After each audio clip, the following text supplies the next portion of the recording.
ఒక్కొక్క ఆలయానికి ఎంతో అర్థాలు ఉంటాయండి. అవి కేవలం మన కోరికలు తీర్చడానికి కాదు, అసలు మనకు కోరికలు తీర్చడానికి కాదండి. మనం అర్హతను సంపాదించుకుంటే కోరిక కోరుకోవాల్సిన అవసరం లేనే లేదని చెప్తున్నాడు గీతలో. నువ్వు ఫస్ట్ అర్హతను సంపాదించు. మనం పిల్లల్ని తీసుకుందాం ఎగ్జాంపుల్. చదువుకునే పిల్లలు చదువుకుంటే పాస్ చేస్తాడండి. పిల్లలు చదువుకుంటే భగవంతుడు పాస్ చేస్తాడు, అడగాల్సిన అవసరం లేదు. నేను చదవా, నేను నీకు కొబ్బరికాయ కొడతా, నువ్వు నన్ను పాస్ అంటే చేస్తాడా? అదే కదా కోరిక అంటే. మరి ఇక్కడ ఏం చెప్తుండు? కోరిక కోరుకుంటే ఇస్తున్నాడా, దానికి అర్హత సంపాదించుకుంటే ఇస్తున్నాడా? మీరే చెప్పండి. 10th క్లాస్ పిల్లల్ని ఏం చేసి తీస్తున్నాడు? అర్హత సంపాదించుకుంటే కోరుకోవాల్సిన అవసరం లేకుండానే పరమాత్మ ఇస్తానంటున్నాడు.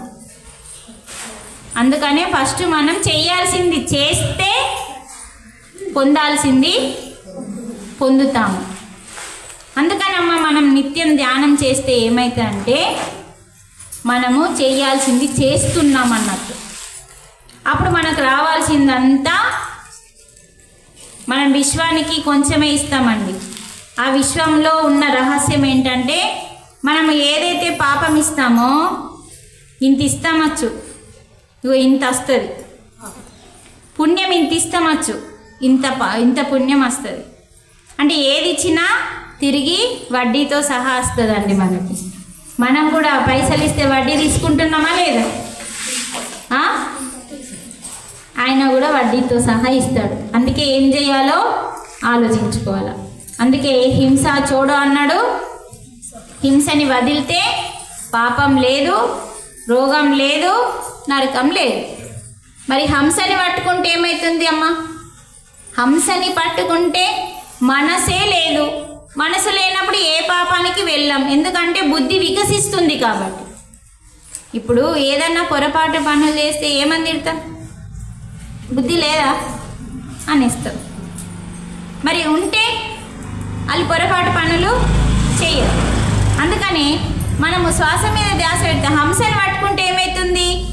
మనసు వెళ్ళిపోతుంది, శూన్యమవుతుంది, జీరో అవుతుంది. అప్పుడు బుద్ధి అనేది వికసించి ఆత్మ దగ్గరికి నిన్ను తీసుకెళ్తుంది. కాబట్టి అప్పుడు మనం అందరం కూడా మన లోపల దయ, కరుణ, శాంతము, ధర్మము, సత్యము అనే గుణాలు, అహింస అనేది అన్ని గుణాలు మన లోపల మొదలవుతాయి.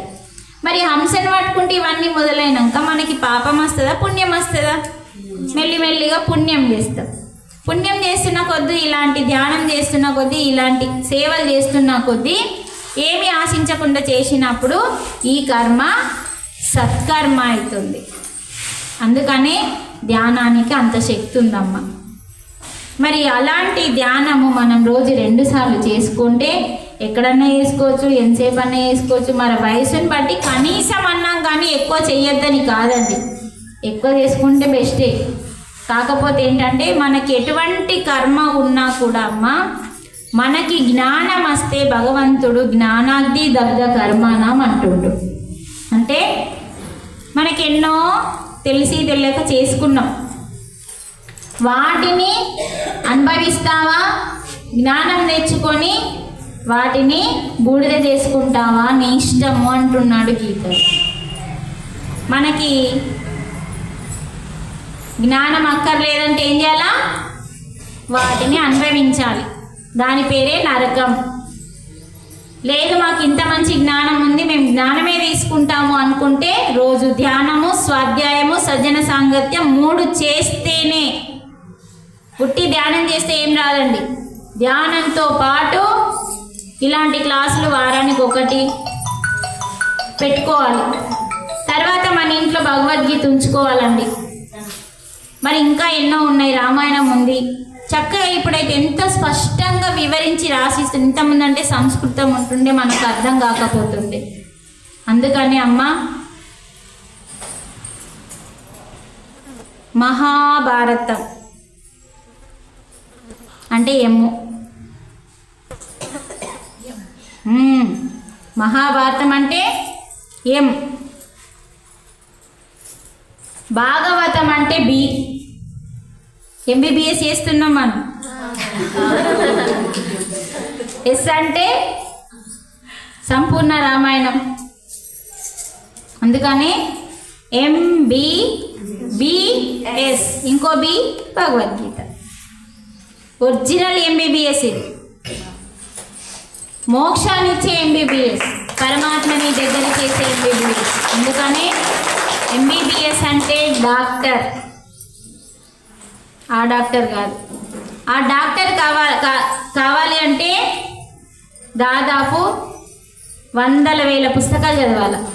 కావాలంటే అడగండి డాక్టర్ చదివిన వాళ్ళని. అంటే RMP డాక్టర్ కాదు, ఇట్లా చక్కగా జాబ్ రావాలి, నేను డాక్టర్ని కావాలి అని ఒక పెద్ద హాస్పిటల్ పెడతారు చూడు, వాళ్ళ దగ్గరికి పెద్ద డాక్టర్ కావాలంటే పెద్ద పెద్ద పుస్తకాలు చదవాలి, బాగా చదవాలి. 100,000 పుస్తకాలు చదివితే ఉత్త డాక్టర్ అవుతాడు.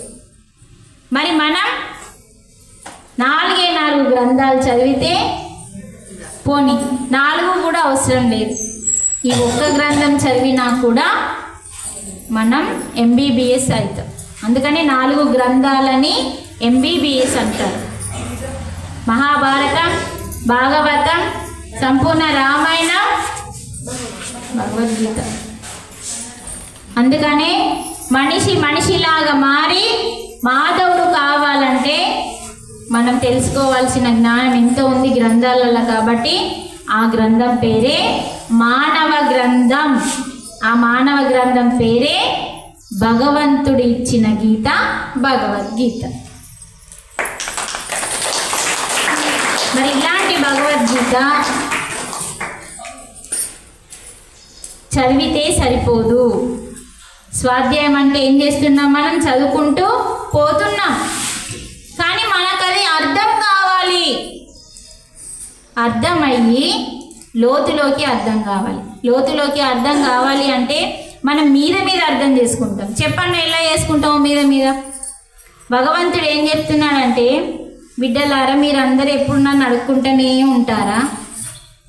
అది అడుగుతాం, ఇది అడుగుతాం, ఇది అడుగుతాం, అది అడుగుతాం, ఇది అడుగుతాం, అది అడుగుతాం, బందే లేదు. అందుకని భగవంతుడు మనల్ని 4 అడిగిండండి. అసలు భగవంతుడు అడిగినన్న క్యారీలో మనం లేము. ఎప్పుడు మనం భగవంతుడు ఇచ్చేటోడు, మనం తీసుకునేటోళ్ళం అనుకొని భ్రమలో ఉన్నాం. మరి భగవంతుడు గీతలో ఏం చెప్తున్నాడంటే 4 అడుగుతున్నాడు. ఒకటి పత్రం, రెండవది పుష్పం, రెండవది ఫలం, మూడవది తోయం. ఇవి నాకు ప్రీతితో స్వీకరిస్తాను, పెట్టండి అంటున్నాడు. మేడం మేము రోజు కూడా పెడుతున్నాం కదా అని మీరు అనొచ్చు, డౌట్ వస్తుంది మీ అందరికీ. మేము రోజు పెడుతున్నాం కదా మేడం, ఆకు పెడుతున్నాం, పువ్వు పెడుతున్నాం, పండు పెడుతున్నాం, నీళ్ళు పోస్తున్నాం.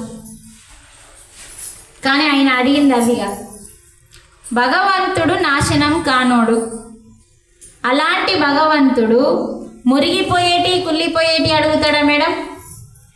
మరి ఆ పండు ఇచ్చింది ఆయననే, ఆ ఆకు ఇచ్చింది ఆయననే, ఆ పువ్వు ఇచ్చింది ఆయననే. అందుకే మనకు భగవద్గీత అర్థం కాదు.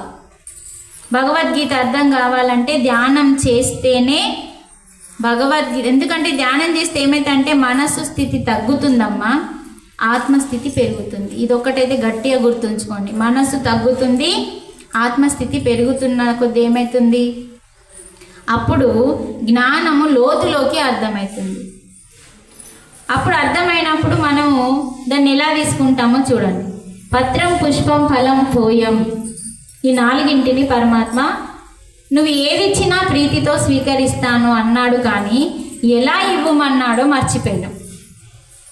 పత్రం ఇస్తున్నాం, పుష్పం ఇస్తున్నాం, అన్నీ ఇస్తున్నాం, కానీ ఎలా ఇవ్వమన్నాడు అంటే ప్రయతాత్మనః, అంటే అంతర్శుద్ధితో అంటున్నాడు. అంతరంగము కడిగి అంతరంగాన్ని శుద్ధి చేసి అప్పుడు ఆకుని, పువ్వుని, ఫలాన్ని, తోయం అంటే నీరు, వాటిని ఇవ్వు స్వీకరిస్తాను అన్నాడు. మరి అంతరంగం శుద్ధి అంటే అప్పుడు అంతరంగం లోపలికి ఏ చీపిరి పంపిస్తారండి మీరు? అంతరంగాన్ని శుద్ధి చేయాలి అంటే శ్వాసని ధ్యాసతో పీల్చుకున్నప్పుడు, శ్వాస మీద ధ్యాస పెట్టినప్పుడు మన అంతరంగం శుద్ధి అవడం అంటే ఏంటిదంటే ద్వేషం, కోపం, అసూయలు, ఈర్ష్యలు ఇవన్నీ తొలగించుకొని కరుణ, దయ, సత్యము, ధర్మము, అహింస అనే వాటిని పెంచుకున్నప్పుడు మనం అంతరంగాన్ని శుద్ధి చేయడం అన్నట్టు. అంతరంగం అలాంటి శుద్ధితో అంటే కరుణతో, ప్రేమతో, దయతో, అహింస మార్గంలో ఉండి నువ్వు పెడితే నేను ప్రీతితో, ఇష్టంతో తీసుకుంటాను అన్నాడు.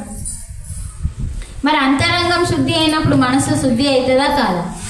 ఆ కంటే ఆ మనసు, మీ మనసుని అడిగింది. మీరు గమనించండి, ఎంత పెద్ద పూజ చేసినా, ఎంత గొప్ప పూజ చేసినా భగవంతుడు ఆర్భాటానికి ఇష్టపడతాడా, మీ మనస్సుని ఇష్టపడతాడా?